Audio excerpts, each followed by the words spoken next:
जिस स्थल पर हम हैं ये अति प्राचीन स्थल है और इसका संदर्भ महाभारत में है। महाभारत के मतलब अंतिम पर्व जो है उस पर्व में इसका संदर्भ है और इस जगह का संदर्भ सुश्रुत संहिता के कल्पस्थान के जो सर्प विषय का अध्याय है उसके हरानचंद्र चक्रवर्ती जो टीका है उस टीका में इस जगह का उल्लेख है। मैं बाद में वो फोटो हमारे ग्रुप में शेयर कर दूंगा टीका का। तो ये क्या है जगह, तो ये जो दिख रहा है आपको ये यहाँ जो पर्वत है बेड़ का पेड़ है, बेड़ का बरगद और नीचे गुफा है। तो ये जो पूरा जो इलाका है, ये पूरा जगह है, ये तक्षक नाग का जगह है। अब नाग का अर्थ सर्प ये तो है ही, लेकिन नाग का अर्थ शब्दशः सर्प ऐसा नहीं है। तो ये एक प्रकार की वन जाति मनुष्य जाति आती और जो विष के प्रयोग करती थी, गंभीर विषय के प्रयोग करती थी, ऐसा एक अनुमान भी कर सकते हैं। तो महाभारत की कथा जो है वो पहले आपको बताता हूँ कि तक्षक की यहाँ पे मतलब उसका एक गांव था, यहाँ के उसका जगह था, उसकी यहाँ रहने की जगह थी। अब क्या हुआ, आपको सभी को कथा पता होगी कि पांडवों का पोता मतलब महाभारत युद्ध के बाद पांडवों के सारे बच्चे मार दिए गए थे। द्रौपदी के 5 बच्चे को अश्वत्थामा ने मारा था, अर्जुन के इरावण, अभिमन्यु और बाकी के जो बच्चे थे वो भी मार दिए गए थे। भीम का घटोत्कच मार दिया गया था। सभी बच्चे मतलब वंश कुछ बचा नहीं था। केवल अभिमन्यु का जो उत्तरा पत्नी थी वो गर्भवती थी और उसके ऊपर अश्वत्थामा ने ब्रह्मास्त्र फेंका और फिर कृष्ण के कारण वो बच गया और उसका नाम था परीक्षित राजा। जब ये राजा परीक्षित बड़ा हुआ मतलब पांडवों के बाद वो मतलब युधिष्ठिर के बाद वो राजगद्दी पर बैठ गया और फिर उसने कई साल तक अच्छा सा राज कारभार पूरा किया, सब खुशहाल थे।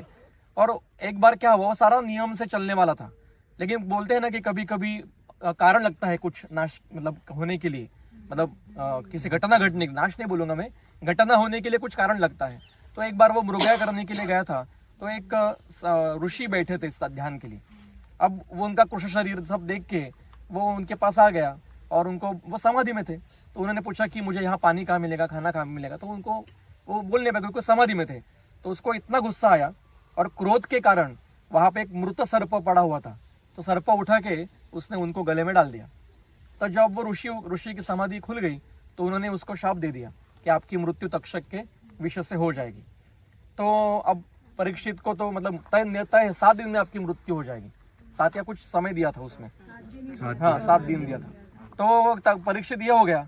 अब काश्यप ऋषि जो थे वो उनके पास चला गया क्योंकि उनके पास उसकी विद्या थी, विष नष्ट करने की विद्या थी। तो काश्यप ऋषि यहाँ पे आए और तक्षक को बोला कि आपने परीक्षित जी को आप मतलब हुआ है तो आप ये छोड़ दीजिए क्योंकि वो देश का राजा है, उसको आप मत मारिए। तो बोला नहीं, अब जो शाप दिया गया है उसमें मैं कुछ नहीं कर पाऊंगा, उसको उसका कर्म का फल भुगतना पड़ेगा। तो वो होने के बाद काश्यप ऋषि बोले कि देखो आप उसको दंश करो, मेरे पास ऐसी विद्या है कि मैं उसको पुनर्जीवित कर दूंगा। तो तक्षक बोला ये पॉसिबल ही नहीं, इम्पॉसिबल है। तो बोला मैं करके दिखाता हूँ। तो तक्षक ने क्या किया, यहाँ पे एक बड़ का जो मतलब पेड़ था उसको दंश किया तो उसका पूरा राख का ढेर हो गया।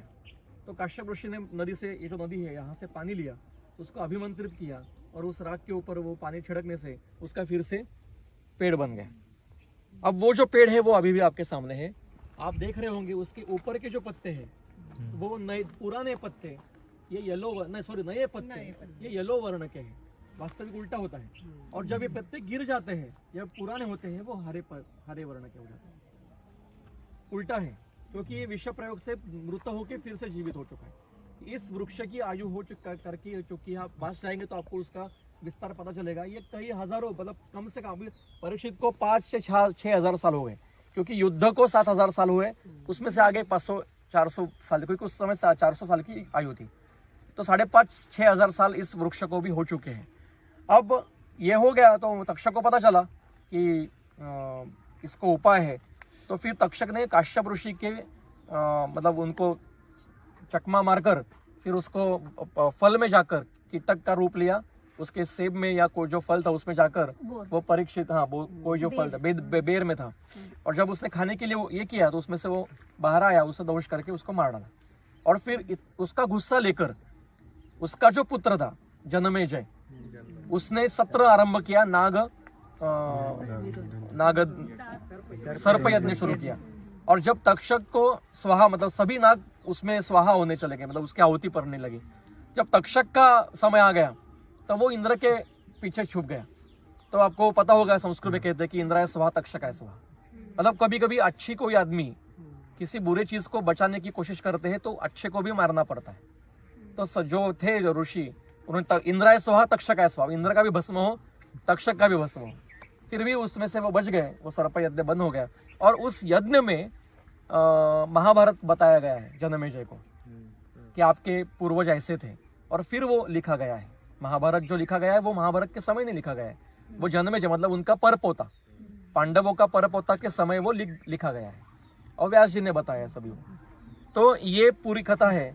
अब ये तक्षक का और एक बार संदर्भ आता है जो कथा बाद में बताऊंगा, मैं फिर से एक छोटी सी बता देता हूँ कि ये जगह काशीराज देवदास की है। काशीराज देवदास काशी के राजा थे।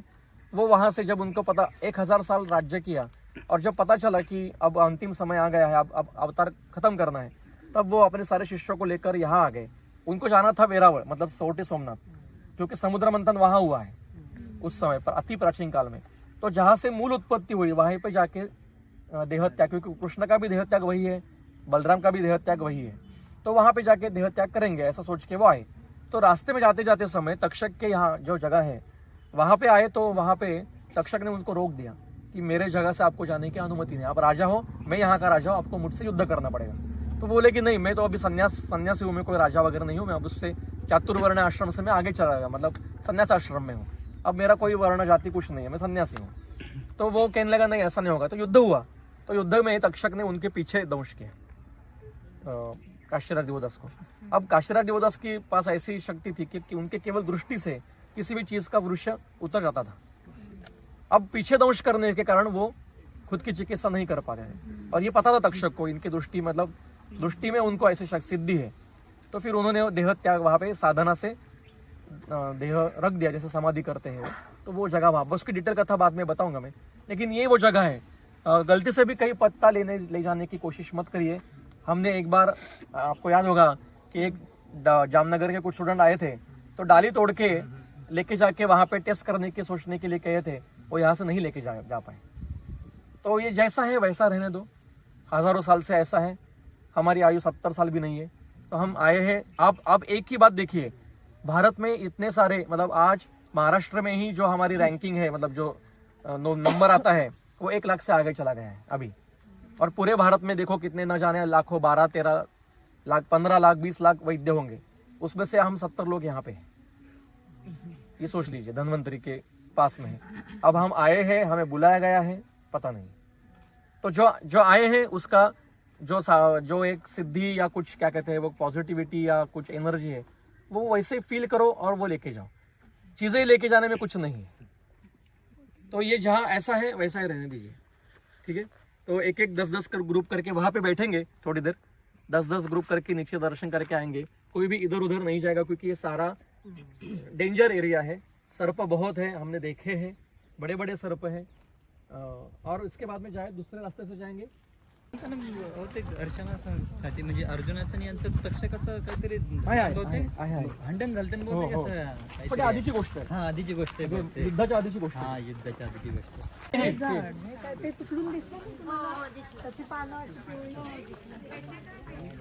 देखिए कितना बड़ा पेड़ है, देखिए पास आके देखिए कितना बड़ा है। देखो तक्षक का गुफा है नीचे। ये अति प्राचीन स्थल है, अति प्राचीन। 7,000 साल तो कम से कम हो चुके हैं इसमें। चलो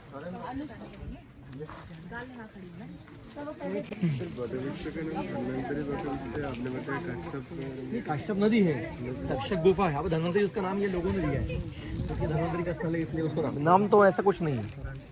प्राचीन वट वृक्ष है ये। धन्वंतरी का कुछ यहाँ पे कुछ नहीं है।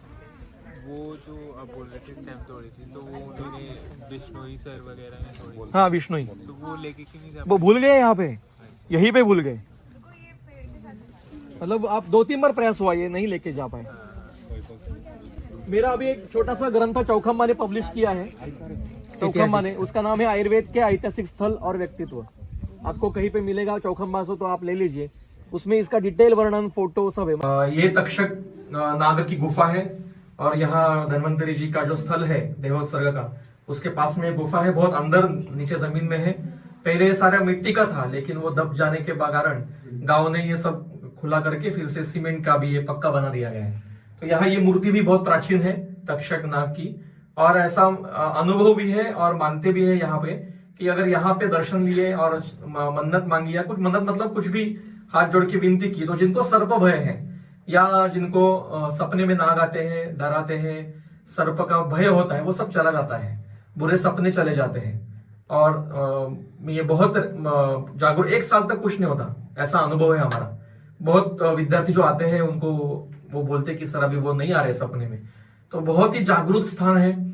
और क्या कहते हैं, महाभारत का जैसे हमने पिछली वीडियो में देखा कि जो जगह है वो उसका ये मूल स्थान है, तक्षक जी का मूल स्थान है ये।